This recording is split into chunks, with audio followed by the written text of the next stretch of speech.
An uptown apartment under siege. Are you kidding? All of these? Doesn't every New York City apartment have a soldier room? It's one of the biggest collections in the world. One man's army 4 decades in the making. When I first saw it, I was absolutely amazed. He had every soldier placed in their position. Every general was placed in his position. But he doesn't want to leave his wife with all this. Bob wanted to sell off the collection so Carol wouldn't have to deal with it. What's an heir to do? Turn to strange inheritance. What did you think when you saw the episode about toy soldiers? I was knocked out. So I reached out. Here we are. Yes.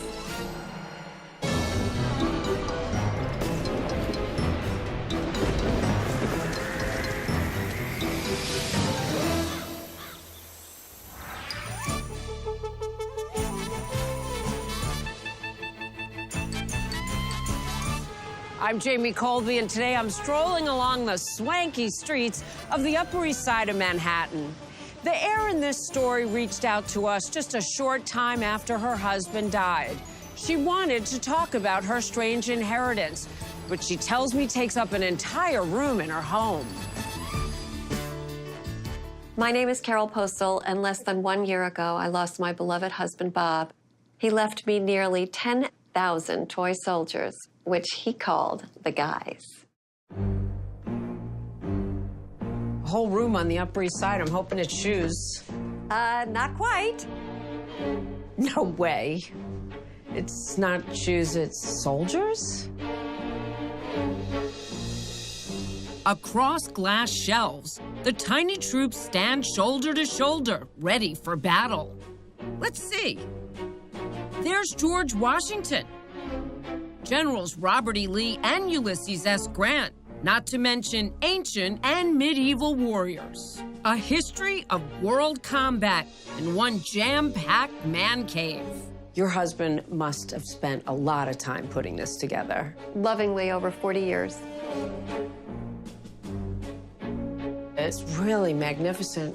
I really did need to see this. You were right to get in touch with us. Oh, I'm so glad you feel that way. I would love to learn more about it. I'd love to share that with you. Can we sit and talk? I'd love it. Carol tells me her late husband, Bob Postal, was born in 1940 in the Gulf Coast town of Pascagoula, Mississippi, where his father ran a garment factory. A shy, intense, and artistic kid, he kept to himself. He used to go into his room and draw, and he loved drawing military costumes, and he loved drawing battle reenactments. As a young man, Bob stops drawing soldiers and becomes one. He skips college, joins the Army Reserves, and in 1963 is stationed at Fort Dix in New Jersey as a cook. He's never sent to Vietnam. After an honorable discharge in 1969, Bob follows in his father's footsteps and jumps into the apparel business in New York City, designing women's blouses for a clothing manufacturer. Bob had a definite, keen eye for what would sell, for what was hot at the time. He was very visionary. He was a workaholic. James Moore worked with Bob during the 1970s and 80s. He saw Bob's career boom while his personal life went bust. 3 divorces by his early 40s. One thing that does last is his new hobby, toy soldiers. His collection is his passion. When I first saw it, I was absolutely amazed. He had every soldier placed in their position. Every general was placed in his position.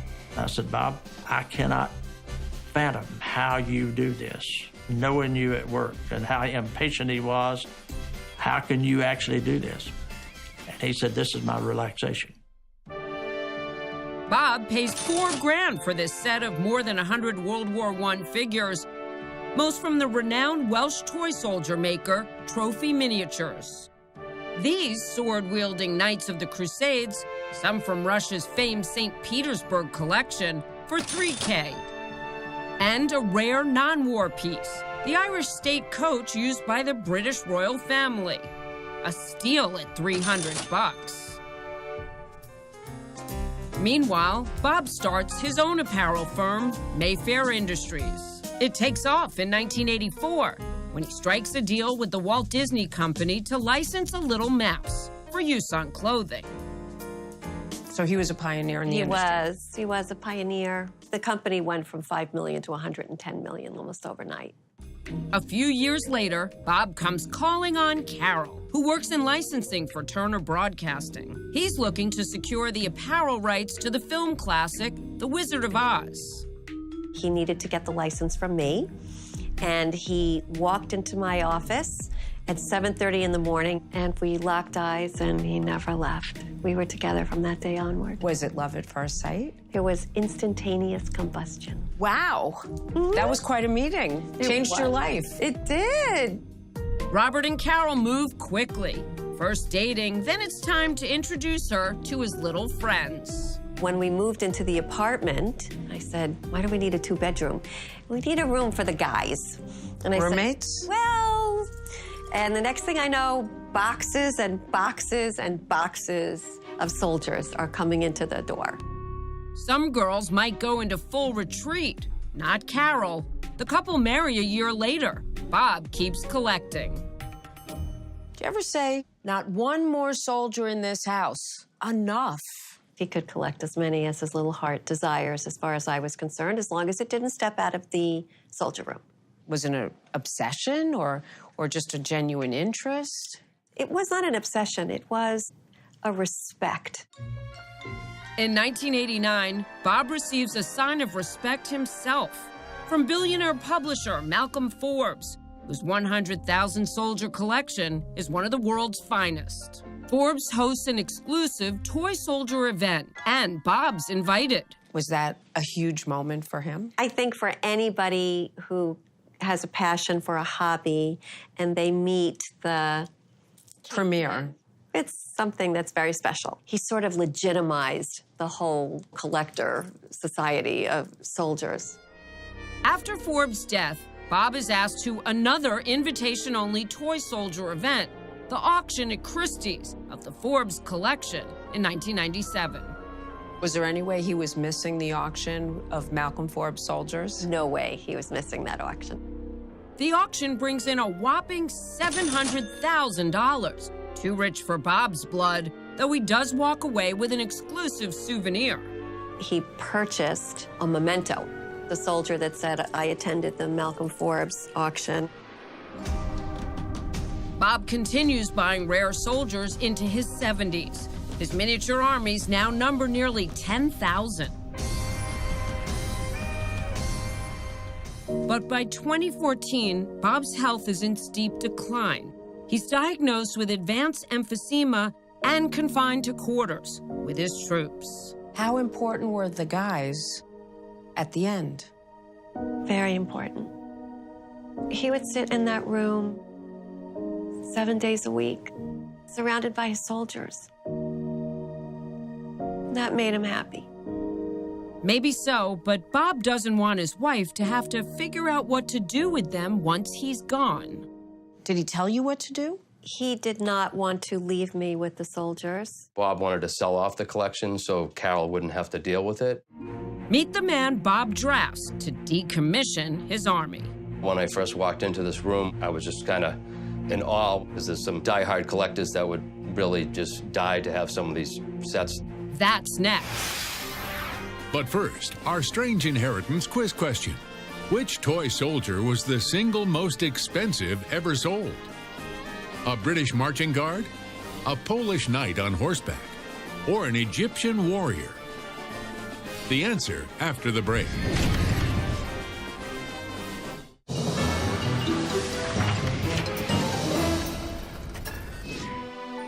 So which toy soldier was the single most expensive one ever sold? It's A.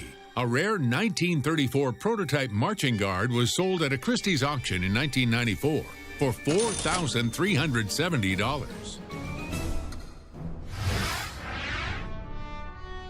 It's 2015, and 75-year-old Robert Postal, suffering from advanced emphysema, is getting his affairs in order. A top priority is the 10,000 high-end toy soldiers He spent 40 years collecting. They're meticulously displayed in his Manhattan soldier room. But he doesn't want to leave his wife the headache of dealing with them after he dies. So he hires a hobby store owner, Matt Murphy, to catalog, appraise, and prepare the troops for sale. What wars are represented? We have World War II, American Civil War, Napoleonic Wars, the Sudan Campaign, Zulu War. We have 2 shelves of Zulu War.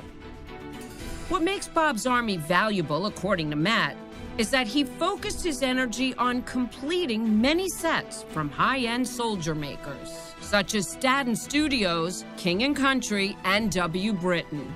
Another really sought-after brand is Trophy Miniatures made in Wales. A set of 6 would sell for about $100, and now they can fetch up to $300 on eBay. Matt says this trophy miniature would go for $500. It's a tractor for transporting troops during the Boer Wars in Africa. This British Nile River boat used during the 19th century, $1,500. Before Matt can go through every piece, however, Robert dies at home in September 2015, surrounded by all his guys. He's 75 years old. Were you prepared to live life without him? No, I never thought it would come. And so you're faced with a dilemma. You're left with the guys, the soldiers. Then, just days after her husband's funeral, at the suggestion of a friend, Carol tunes into an episode of Strange Inheritance. As chance would have it, Who's this guy? she catches our previous story about a family and their toy soldier inheritance. Carol, what did you think when you saw the Strange Inheritance episode about toy soldiers? I was knocked out. I was thrilled to see other people enjoying a passion for collecting soldiers. Unlike Bob Postal, the husband and father in that story really wanted his toy soldier collection displayed in its own museum. His children found it a bridge too far, but the episode gets our heir thinking. So I reached out. Here we are. I'll do what I can to help. What is this place here? We're surrounded by about 3 million soldiers. That's incredible. That's next. Here's another quiz question for you. Who wrote about having a large toy soldier collection as a kid? Winston Churchill, Kevin Spacey, or Sarah Palin? The answer when we return.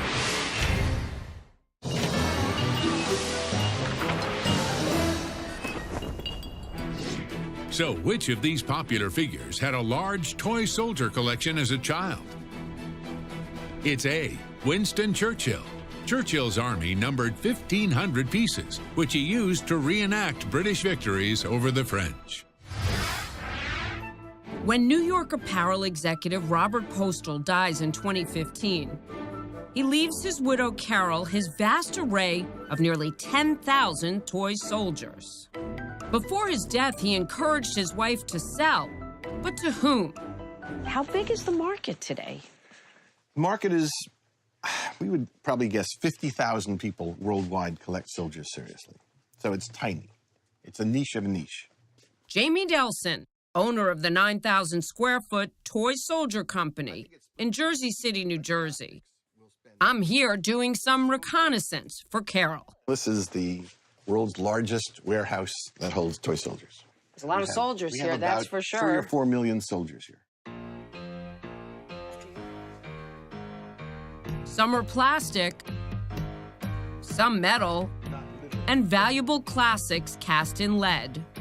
People who collect plastics will spend $20 or $50 at a time. People who collect metals will spend $2,000 or $3,000 at the drop of a hat. People who collect the most expensive soldiers may pay $200, $500, or $1,000 for a single soldier. Jamie tells me that not having original boxes can lower values anywhere from 50 to 75%. This is what collectors look for. Serious collectors buy things that are in the box, in original boxes from the 1940s, 30s, 50s, just because it's in the box. And if you look closely, they're sewn into the box. So these guys are still strapped in, They're never sewn, touched or taken out. Right. No box, not a lot of value. Not a lot of fun either. And again, how many bedrooms the Postals would have needed if Bob kept all the boxes. Boxes or not, Matt Murphy, the hobby shop owner Bob hired to get the guys ready for sale, says it is plenty valuable. Could you put a price on this collection? The toy soldier market is a little down right now, but it could fetch anywhere between $85,000 to maybe $130,000. But those numbers are based on retail prices, so Matt can only offer Carol $25,000 if he wants to guarantee himself a profit. I do think like that. Obviously, I'm in business. That's a far cry from the $700,000 the Malcolm Forbes soldiers fetched at auction back in 1997. But Carol's not insulted. More and more, Strange Inheritance gets her thinking. It's not about the money for her. I don't want the cash. I don't want it. I want this to be his legacy, to keep them together. And I want to donate them so that other people could enjoy his collection as much as he did. But what if nobody's interested? Or as interested as he was? That's next. What's your Strange Inheritance story? We would love to tell it. Send me an email or go to our website, strangeinheritance.com. Now, back to Strange Inheritance. Before he died, Robert Postal had planned for his wife, Carol, to sell his prized collection of 10,000 rare and valuable toy soldiers. But after watching a Strange Inheritance episode about toy soldier heirs, Carol maps out a different course. She wants to find an institution to display them in honor of her husband. For that, she needs another kind of advice. What was your initial impression of this collection? Oh, I love it. It's one of the biggest collections in the world. Reporting for duty, Lee Drexler, an appraiser who helps clients find good homes for their bequests. Step one is certifying a fair market value. Right, the teeth on the horse. And the are bridle. shiny. I just love seeing the big collections of Custer's Last Stand, or Civil War, or World War II, or the American Revolution. I mean, it's fantastic. Honest Abe, what's he worth? Probably about $450, $500. Lee says that's because this 6-inch, highly detailed Lincoln figure was made in England by the renowned Staten Studios. What's this collection worth? About $300,000. For toy soldiers? $300,000? If accurate, that's far more man for man than even the Forbes collection, and 12 times the $25K that Matt Murphy was offering. And it would certainly give me second thoughts about giving them away. What about Carol? It's impressive, yes. So if it is worth that much, then I'm thrilled. But it wasn't ever about the money. Having the soldiers find a home will be a huge part that will make me feel whole again. So Carol and Lee begin contacting New York-based museums that might be interested in housing and displaying the troops. Our first thought, quite frankly, was West Point. Bob had tremendous respect for the institution. What did they say? They said, no, they couldn't, with great sadness. They have no space.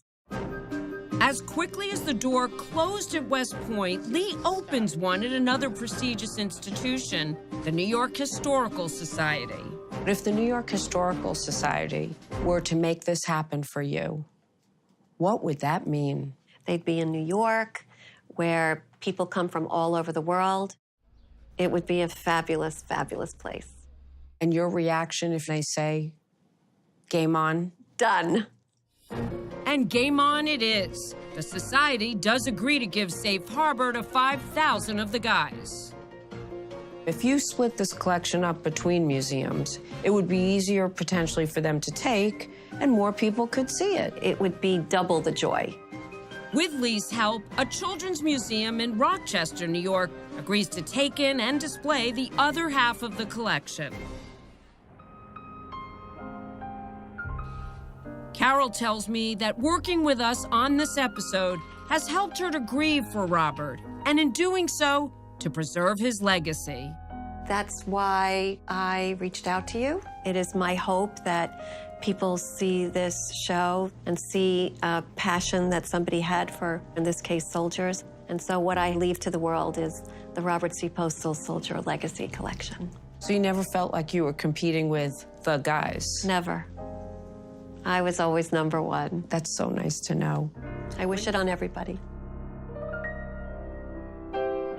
Remember that story about Bob meeting Malcolm Forbes at a toy soldier show? Carol says it was one of his most treasured memories. The Confederate soldier he later purchased commemorating the Forbes collection remained one of Bob's favorites. And right before her husband was laid to rest, Carol slipped that very soldier into his suit pocket. I'm Jamie Colby. Thanks so much for watching Strange Inheritance. I guess sometimes you can take it with you.